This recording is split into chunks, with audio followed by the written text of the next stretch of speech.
As Jack said, I'm Meg. I'm the EMEA Sales Director here at Veremark, and our team is responsible for helping businesses build best-in-class background screening practices. I've spent about 10 years in the HR tech space, and all of that has been working with great talent and acquisition teams and HR teams. And so, yeah, very excited to be here today. I promise you it won't be death by PowerPoint. We will try and make it as interactive as possible. And like Jack said, we have a couple of quizzes along the way. So please do get stuck in and it will make it go pleasantly for you. A brief intro to Veremark. We are a trust platform offering background screening and rescreening in over 190 different countries. And we were built because we believe that trust is the currency for success.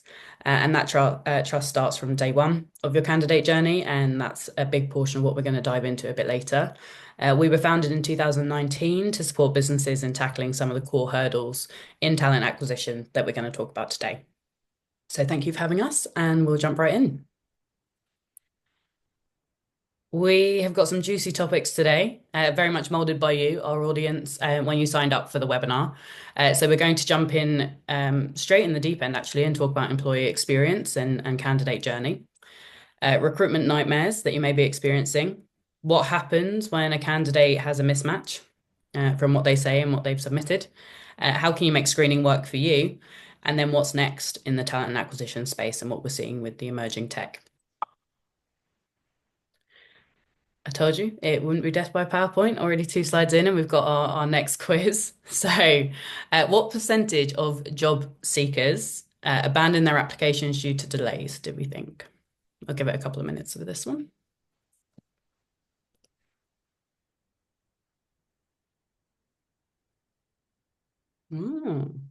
Going on the high end, I like it.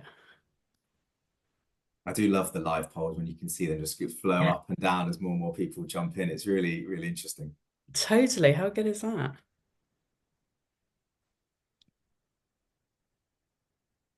63 seems to be a bit of a winner so far. Yeah. Okay, we'll give it a couple more seconds. No one fancies 20. No one fancies 20 at the moment. I think we've got an aware bunch here today, Jack. Oh, Lee, I can't see the polls to engage with them. Jack, have you got any insight on that one? Oh, there we go. There's a QR, yeah, Owen's just jumped in there. There's a QR code on the left-hand side. So if you want to scan that, that should be able to take you straight there.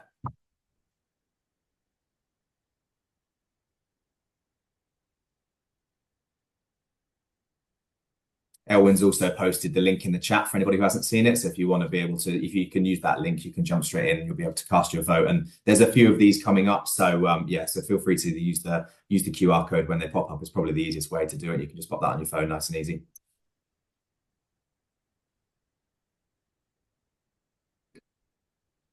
Amazing. Okay, give it till 12 past. Be a favourite at the moment, isn't there? Yeah. Okay.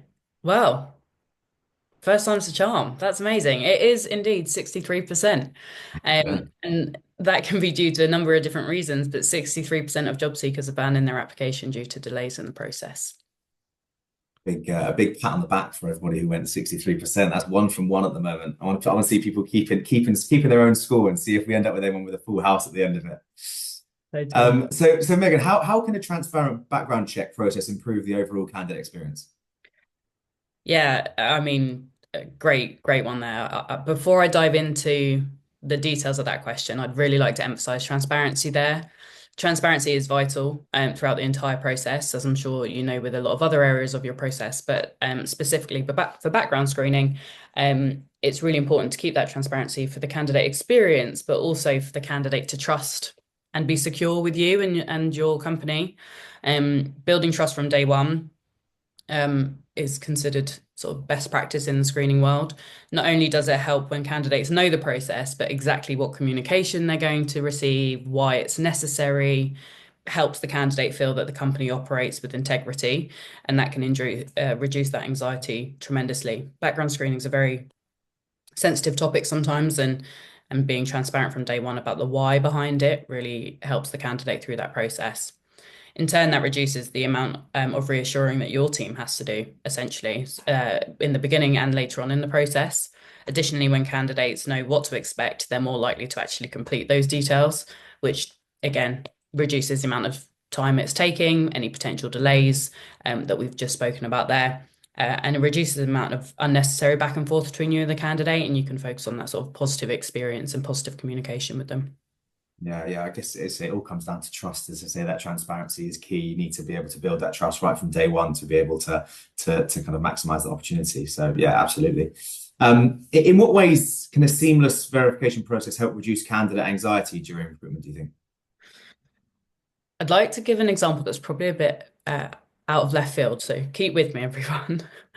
Imagine you're driving down the road and you're at speed limit, you're absolutely fine, your car is in prime condition, MOT and insurance intact, seatbelt is on, you're a Class A driver, you're good. Police car comes up behind you and keeps on your tail for miles. Now, you know you haven't done anything wrong, but you start to feel that slight anxiety because you don't know where they're going, what they're doing, what they're thinking. Are they on the same route? Is there something on your record that you don't know about, which happens often, by the way? What's going on? When you run background checks, it can be a similar experience if you don't provide your candidate with that full picture, the why, the how, the what, the when, as well as giving them a really fast and easy process to complete. So when you add in a clunky and bumpy experience to that, it heightens that fear in the process because even though they could have a squeaky clean history, breakdowns in process, especially ones that aren't communicated, can take minds elsewhere. When the candidates know exactly what to expect, and that's exactly what happens, it helps relieve that anxiety tremendously. So if you take out the variables and ensure you know exactly what happens in your process, and you have a provider that gives that exact process, and you can relay that message to your candidates, that drives that seamless process, essentially meaning less of the unknowns and reducing those fear drivers. Yeah, I don't think that's an example I left, but I actually think that's spot on because I can safely say I think loads of people have been in that situation where you do have that anxiety over absolutely nothing, and it's a horrible feeling, right? And so when you're as an employer, you're able to control that with your experience and with your with kind of your processes, then you need to be able to make the most of that opportunity. Absolutely. It's that transparent communication again, right? Yeah, absolutely.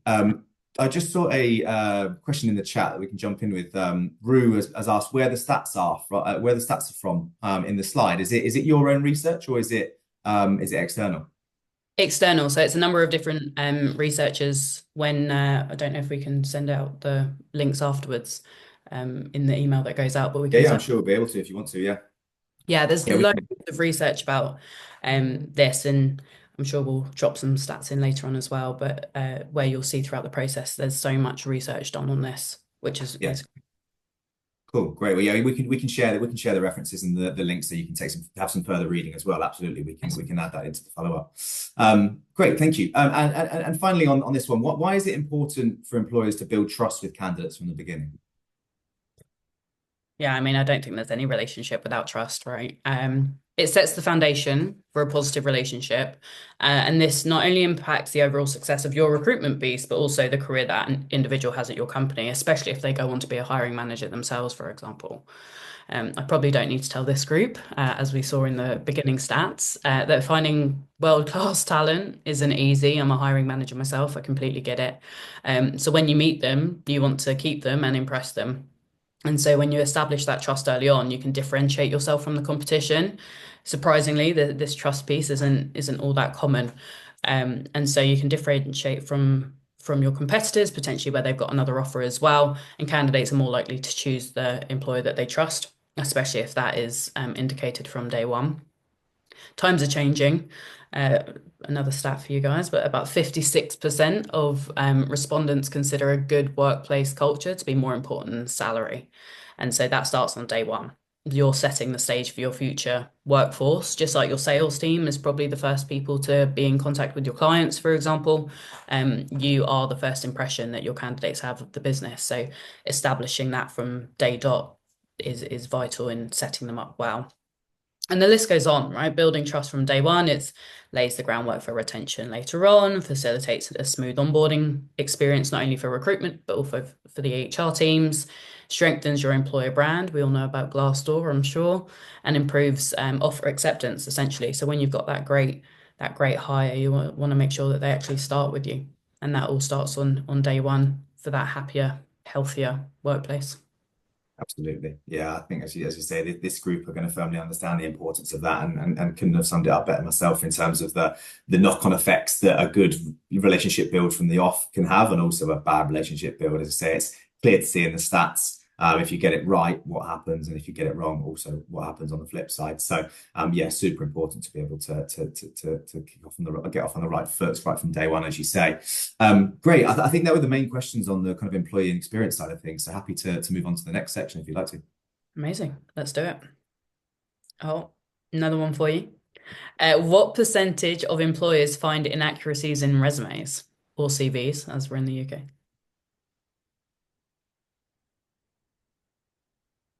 And the Slido is in the chat again if you need it.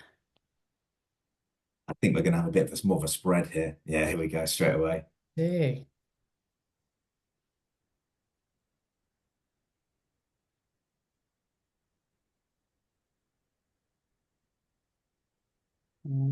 Who's got one? Who's got two for two? Interesting. Yeah. I think last time we had 36 pingers. Let's see. We'll give it a little bit longer and people can. It seems to be a bit of a running out favorite now as well. Yeah. Okay. Well, let's give them what they want. 85%. Wow. Yeah. Wow.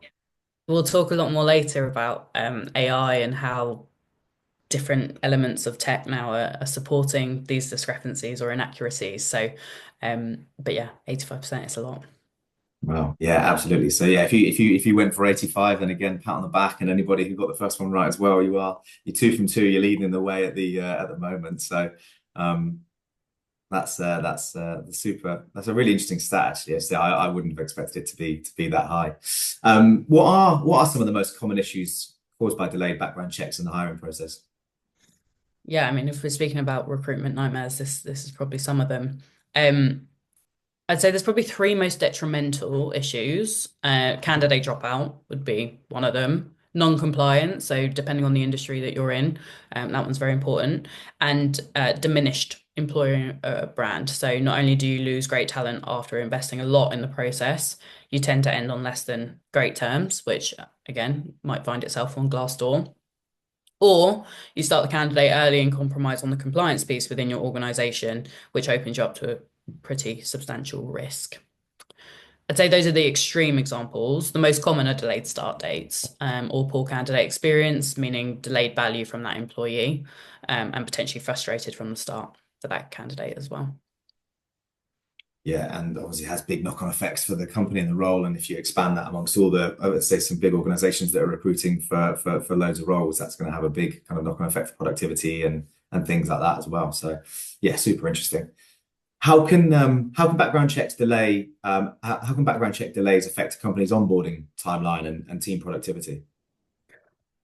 If we use the example I just mentioned of delayed start dates, this has a varying effect depending on the type of business that you're in. So for example, some roles and organizations can't delay start dates and have to pay them from the date that they're committed to. So even if that person doesn't meet the compliance yet, they have to essentially bench them while paying them, and that can come at a hefty salary cost. Also, let's say that person's a people manager, right? So not only do the team not have support in that given time, the business is losing money on unutilized employees. Or your organization may delay start date, and let's say it's only by a couple of days or even a day, but your intake is once a month, right? You only do your onboarding running once a month, and that date is missed. You either do out of cycle onboarding, which may not give the candidate the best in class experience that you're hoping to give, or you delay even further, which can lead to, revenue loss if they're a sales exec, or product release dates if they're in the tech team or product team, resignations due to lack of support. It might have been going on for months that this team hasn't had a manager or whatever it may be. The list goes on. And also, it's just a really naff experience, right? Having a clunky experience is one thing, but for a candidate to be delayed starting, and potentially have unforeseen unpaid days, that really doesn't bode well to that great candidate journey.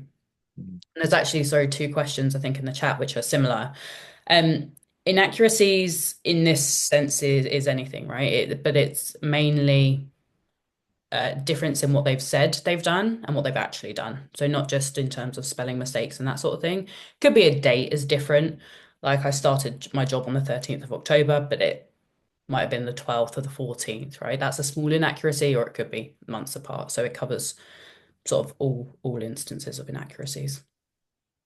Nice, thanks. Yeah, good to be addressing those. As I say, if anyone's got any questions as and when we go through, feel free to pop them in the chat or pop them in the Q&A. If there's any kind of slight smaller questions, we're happy to address those during each kind of topic. And then obviously, if you've got any larger questions, again, feel free to fire those in the Q&A box, and we can come to those at the end during the Q&A session. So thanks for getting involved so far, guys. Yeah, I think, as I say, and those kind of those big kind of issues that cause those delays is this group here are going to have experienced those themselves and understand the kind of main frustrations behind that. So what are the kind of main strategies that recruiters can implement to prevent these disruptions caused by background check delays? Love this question. Solution oriented rather than talking about the bads. Because there are certainly things that everyone can implement, and the good news is they're pretty easy.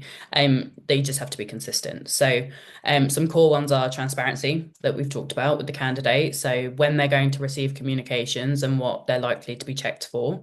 Depending on your provider, they might get that in an email, but a lot of clients offer like a nice offer pack. So not only a welcome pack when they're being onboarded, but like an offer pack, like this is what's going to happen. This is how it's going to happen. This is what you're going to receive. Choosing a screening partner who's, digital first solution and has inbuilt automation, taking away those manual steps. So it's a lot easier to implement. Integrating with existing solutions so nothing gets missed. So, if you've got your HRS or you've got your ATS, and making sure you've got that seamless experience. Start checks as early as possible in the process. Your integrations will help with this because a lot of the time in an ATS, for example, you can move stage and it automatically triggers a background check. Anticipate delays based on geography. So some of you might work for global brands. We work with a lot of global brands and often put together like a global vetting policy with our clients to understand the nuances of different regions. Some European countries, for example, take a very long time to do a background or a criminal record check, for example. So just understanding those when you're working in different markets helps you get ahead of the game. Um, Packaging your checks. So there's so much tech out there now. You can integrate with HMRC, DBS, so you can have like a nice balanced portfolio to give you all the data that you need, but you can pick checks that are coming back instantly or within in the day to make sure that you're ahead of those delays. Especially if you've got contractors, for example, that start the following day, you can have a nice package of checks that covers you in terms of your risk appetite, but also gets it back ASAP so you don't delay a start date. Also have role specific checks as well. You don't want to chuck the kitchen sink at a poor intern and they're like, I've never even seen the FCA before, or I don't even know what this regulation is, for example. And so you just want to make sure that you have very tailored packages for the different levels of role that you've got, to make sure that you reduce those delays. So tons of strategies that you could do, and hopefully most of them are quite easy to implement.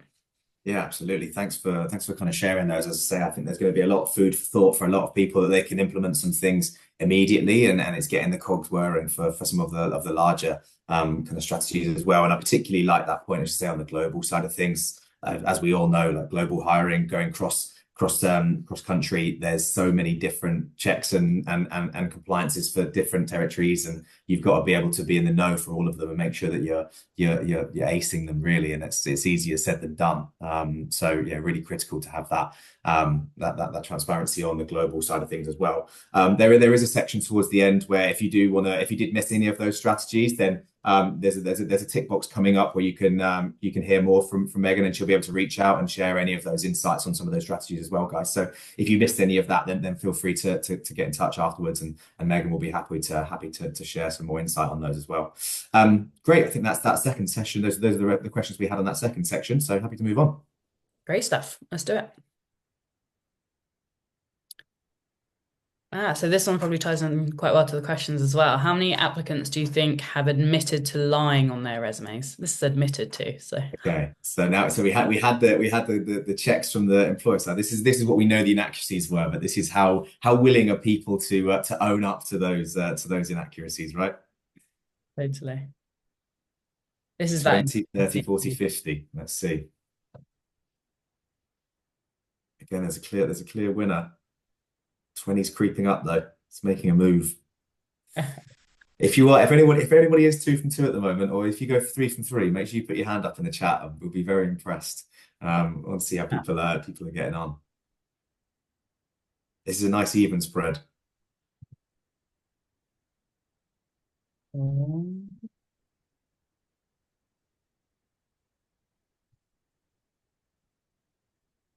Okay. Any more? No. Okay.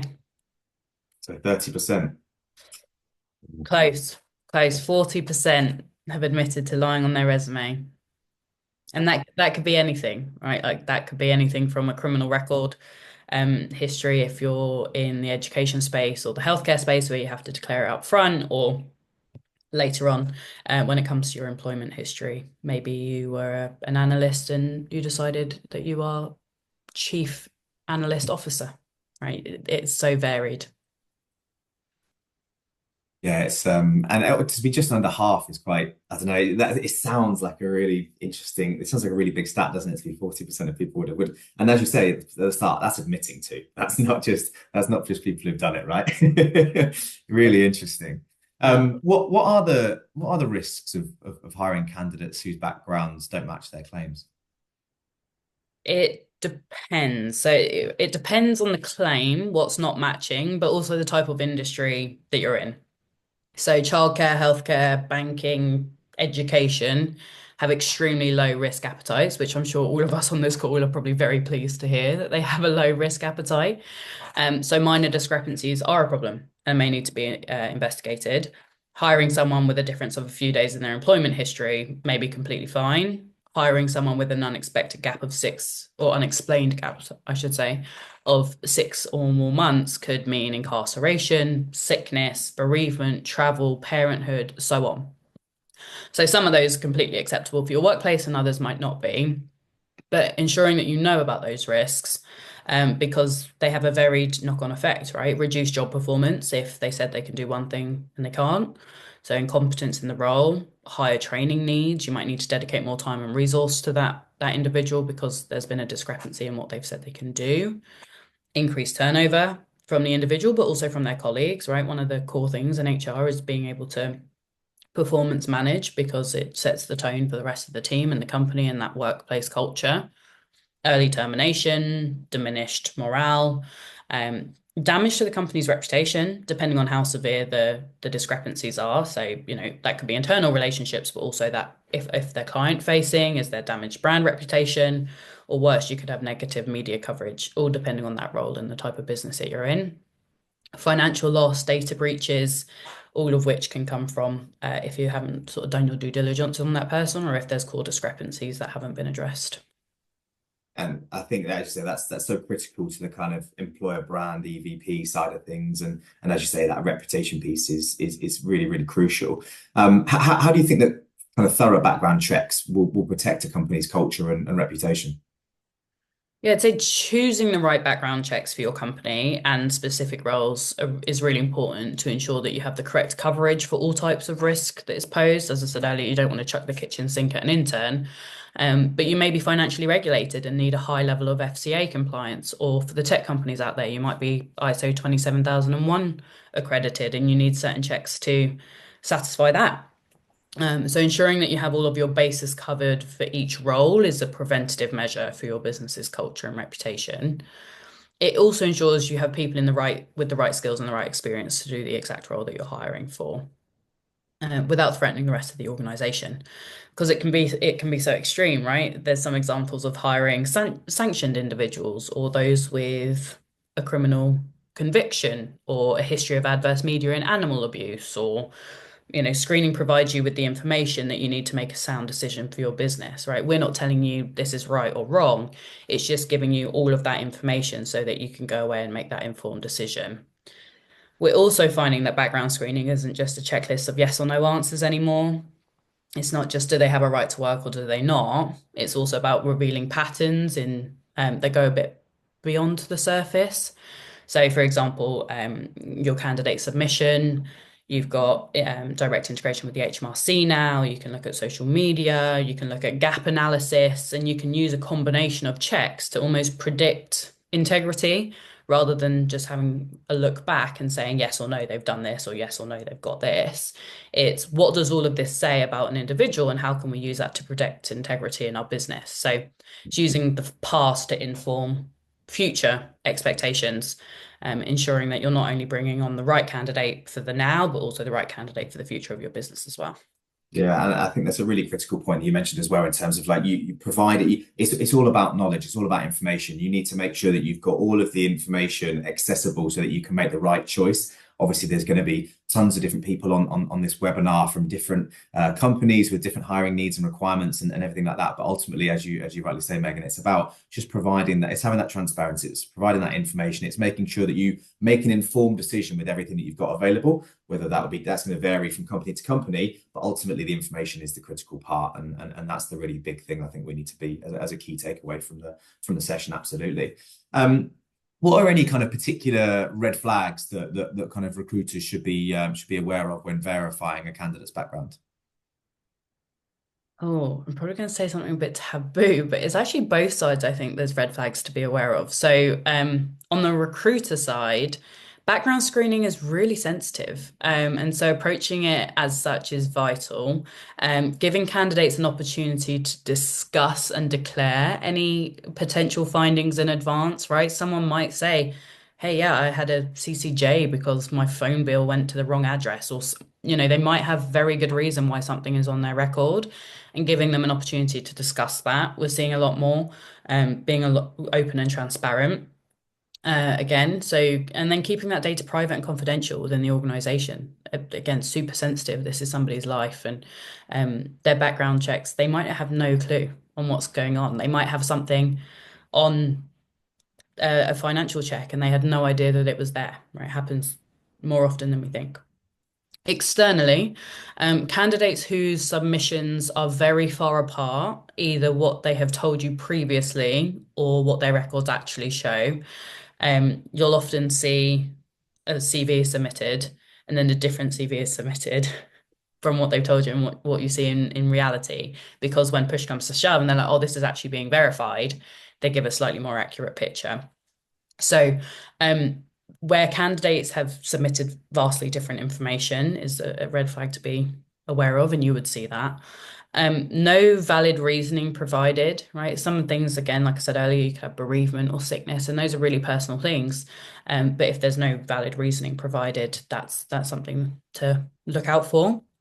And then probably the last one is extreme or unexplained defensiveness if you're approaching a topic in the right manner and with that sensitivity, but it's met with just sheer defensiveness or unwillingness to talk about potentially why there is a gap in employment or something similar. So I'd say basic things that are part of, what you would approach a candidate with in general, but just being aware that it is sensitive and make sure that you're approaching those red flags with caution as well. Yeah, such a key thing to remember. As you say, ultimately everyone's a human being and everyone's got kind of different reasons for different things. And it's all about getting the context behind some of those things. It's all about remembering that when things are quite busy and chaotic and there's lots of things to do, it's about stripping it all back and remembering that right from the off. Totally, yeah. And like you say, when it does get busy, sometimes things do become a tick box exercise. So if we can take like the heavy lifting away from you so that it leaves you to have those really important discussions, it makes your life and the candidate's life a lot easier. Yeah, absolutely. Quick question from Lillian in the chat before we move on to the next section. Lillian asked, what are the best practices you would share to candidates to avoid this type of situation? I think this is referring back to the kind of claims on CVs not matching the background checks. So yeah, what are the best practices you would share to candidates to avoid this type of situation? And is there any actions that is there any way we can kind of educate the candidate side of things to mean that won't take place? Yeah, absolutely. This probably speaks to a wider piece in TA as well, but having that upfront conversation before they've even made it through the first stage, for example, being super clear about what the process looks like.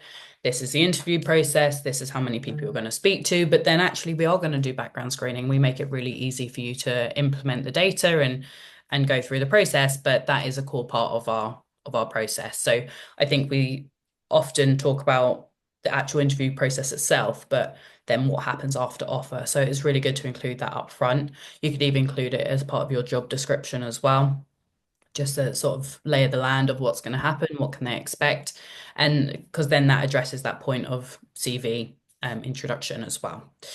The other part is if you're using external recruiter or you've got an internal recruitment team as well, just making sure that everybody is up to scratch and they know exactly what happens in those processes and what goes out to the candidates. And then the other thing is when it actually happens, talk about what checks are they're going to go through and what's going to be needed from them. If a role is very specific in terms of you've asked for a certain degree, for example, that also needs to be in the job description up front. So supporting them through that process, but also having that transparent conversation. And you can also talk about what you'd accept and what you wouldn't accept, right? Like you can say, discrepancy of a few days is fine, but if there's anything you want to talk about in advance, please do let me know and we can go through that process before it comes out in the wash on a background screening check. So we're seeing that a lot more. It has a lot to do with that DE&I piece as well, and just opening up the floor to talk about differences in past and things that have come up on your record prior and just being able to have that conversation. And we've seen it where people have said we won't have anyone with this kind of record, and then when someone actually owns up to it and shows that integrity and that trust piece, that they've moved forward with that candidate anyway. So it all comes down to that transparency in your job description, in the process, and in the conversations that you're having with your candidate. Yeah, again, as I say, it's gonna come back to that keyword transparency. That is again a key takeaway from today. And I really like that point as you say about the kind of job description and just doing it from that first initial engagement from a candidate side of things. Just be open, be honest, be transparent. This is the process. This is the requirements. This is what we need. If it fits you, great. If it doesn't, at least it's not gonna be a kind of waste of time on both sides. And it's just that transparency piece, which is critical. So yes, thank you for kind of answering that. And yeah, that's all the questions we had on that particular section. So happy to move on to the next. I think it's just worth adding on that piece as well. It's something to shout about. If you do pre-employment screening, it's for the benefit of anyone that comes into your business as well, Yeah, right? Trusted workforce means that you can move faster, move quicker, make decisions. And so if you can keep that trust, like that's something to shout about from the get-go. So it's like, yeah, we do background screening. We make sure everything's all good for everybody and we create that environment for you to come into and trust. So definitely. not something to hide away from. But keen to see that everyone's jumped in, which is great. How many Yeah. candidates admit to embellishing their resumes? I feel like this is okay, slightly different compared to a Yeah. lot. So is it kind of rather than lying, it's more so just kind of bigging yourself up a little bit, maybe yeah, embellishing things a touch. Yeah, it'd be interesting to see how where this. Oh, I mean, there's a couple of clear winners here at the moment. We haven't had any 12% or 37%. It's only 43 and 60. It's level pegging at the moment, 50-50 at the moment. Yeah. Tough So one. it was 40% was lying, right? Yeah. So yeah, you'd expect it to be a little bit higher of the embellish versus lie. So let's see. Let's see if it's slightly higher or a fair bit higher. I suppose it's subjective, isn't it? Yeah, To that one man's embellishment is another man's lie. Who knows? yeah, very good point. Lie.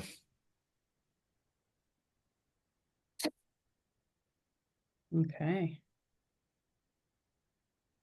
43% of candidates embellish. So yeah. It would be good to deep dive into that actually and see is that 43 plus 42 or is there a mixture in there? Do they overlap somewhat? Mhm. Um, but there's also a key piece here as well is that 52% of recruiters state that incomplete candidate information causes delays in the process, and we see that a lot with in the market, incomplete information Yeah, comes up. and I'm sure there's going to be a lot of people struggling with that and sitting on this webinar at the moment, and hopefully some really good lessons for you to be able to bring into your work lives. And in terms of obviously making background checks work for you, how can background checks be integrated seamlessly into an existing recruitment process? Great question. I think well, first of all, it's essential, right? You can't have multiple processes running. Talent and acquisition teams are doing so many different juggling, often small but mighty teams that have so many different roles and teams to correspond with. And so it has to work for you. That's a given. You start by using the existing tech where possible. You want your background screening vendor to be a silent partner, really, in your day-to-day operation. So you'd initiate your check with your ATS, which you're should probably very used to using. So it's a matter of when you move it to a new stage in the recruitment process that triggers the check. Happy days, that's off. You don't need to think twice about it. Your vendor will go and do all the background work. Your candidate will receive a super easy mobile friendly input process. They fill in their data. Speaking of that piece of missing candidate information, your provider should be able to go and do that work for you. And then the results come back to you in your HRIS. So the ideal is that you don't really need to see your background screening vendor. You just see the product of that. So um, working with a vendor is really important that can integrate with your system. So you trigger in your ATS, you get it back in your HRIS, done in the background, happy days. And then you've got that core team to support you through any queries that you have. If you've got account management team or customer support team to help you with any queries, but also helping you with that global vetting policy or the nuances that come up in different countries and legislative changes and all of that. You need to have someone on hand to help you through those sorts of things. But it has to work for you. It has to be in your existing process. You don't want to have to come out and go into other different things to make it work for you, because that's when things get missed essentially, and it just adds to your plate. So yeah, it should really be a non-negotiable. It has to work for you and it has to be a seamless experience for you. Yeah, streamline and automate wherever possible, as much as possible, so that, as you rightly say, it just removes any of those errors that could creep in and any delays that you see. As long as you know that something's running in the background, that takes you. It's one less thing to think about, right? Um, and kind of along those lines, how can recruiters make sure that background checks are an enabler and not a hindrance during the hiring process? Yeah, I'd definitely say that integration piece, making sure it sits within your system so it's not that hindrance piece. And also making sure that you've got a partnership with your vendor, making sure that you are made aware, you have a proactive relationship where you are being, educated or informed of anything that's changing in legislation or compliance rules or anything like that. So you don't have to pull, basically. You're not having a reactive relationship, you're having one of those proactive ones. So it's just like, oh, that's good to know. Thank you very much. And then you move on with your day. So in terms of not being a hindrance, that's certainly a way forward on that. So making sure it's within your existing systems. How to make it enabler is kind of like that piece I said earlier about that predictor of integrity and using the checks more in a three-dimensional world rather than that black and white. And you can use it for a number of different reasons, but sort of predicting that integrity, but also helps you have that communication with your teams and creating that more diverse environment. You might have people with a bit more colorful background and you're okay with that as long as you have that discussion on it, and that maybe opens you up to a bit more of a wider workplace. And so you can use it for a number of different reasons to enable you, and that all starts with making sure it's not a hindrance in the first place, right? We have people come to us and pulling out their hair because they're like, I just want to get the results. That's it. And so that's the starting point, and then you can really use that information to make those informed decisions in your hiring process after that. Yeah, absolutely. And there's many ways in which that can happen. So thanks for kind of sharing the info there. Cool. I think we're going to move on to our final section. Just before we jump into the Q&A, we've got just over 10 minutes to go until the end of the session. So a good time to move on to the final section. And then we've got a couple of questions that we can come to at the end. Great stuff. So a key question here about AI. Obviously, it was always gonna pop up somewhere. So how do you think job seekers feel about AI in recruitment? What percentage worry about potential bias if it's not managed properly?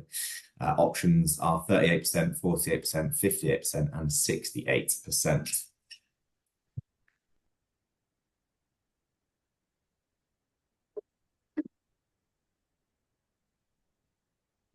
Yeah, really interesting to be able to look ahead to the future. I think this was a topic that we had a lot of kind of questions on. So really good to be able to factor this in and really kind of look ahead, as you said before, Megan, like looking at the solutions and being able to see what's out there.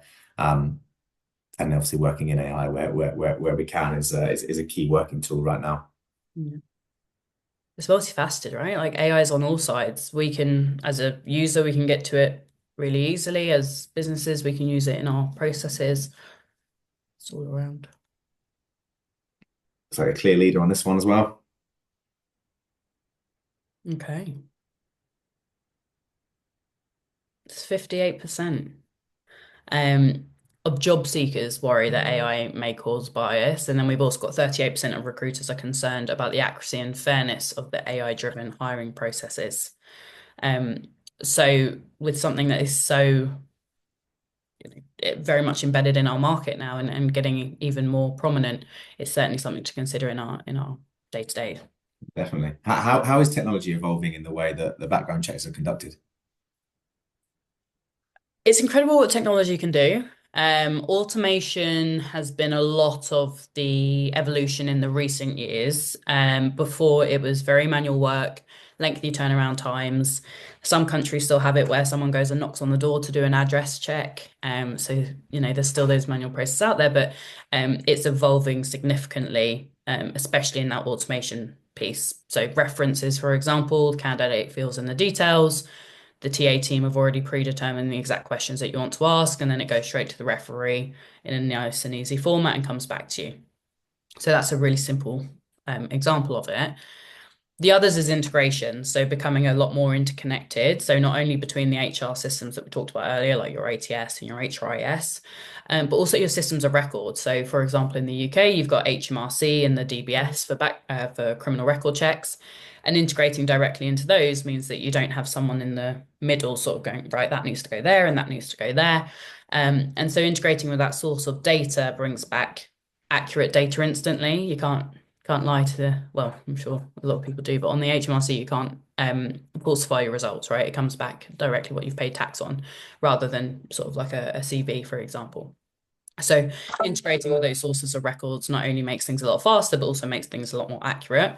And then, of course, AI. So lots of developments in AI in background screening this year, a lot more, and then come in the coming years as well, and Yeah. uses. How will those advancements in those kind of areas do you think impact the like efficiency and the accuracy of background checks? Yeah, I'd say again, it's probably that two-sided piece. So there's a lot more AI availability for candidates to use AI for creating and falsifying documents.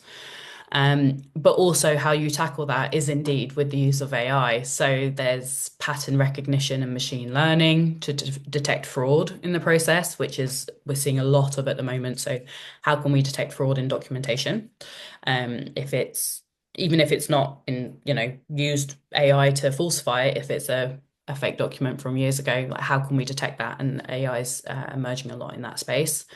AI-led compliance, so being very interconnected and global and remote companies, how can you integrate that with AI? And that makes it a lot more, your compliance a lot stronger, but also your process efficiency a lot stronger. Reducing the amount of candidate input. There's tons of data out there. Which accurate data can we use to reduce the amount of manual effort from both sides? Bias reduction. So actually sort of the opposite here, where it's saying is there going to be more bias? We use it from a perspective of bias reduction and fair adjudication. So if something has happened, like a 3-day difference in a start date, for example, is that fair or not fair? And AI's been seen a lot more in that space.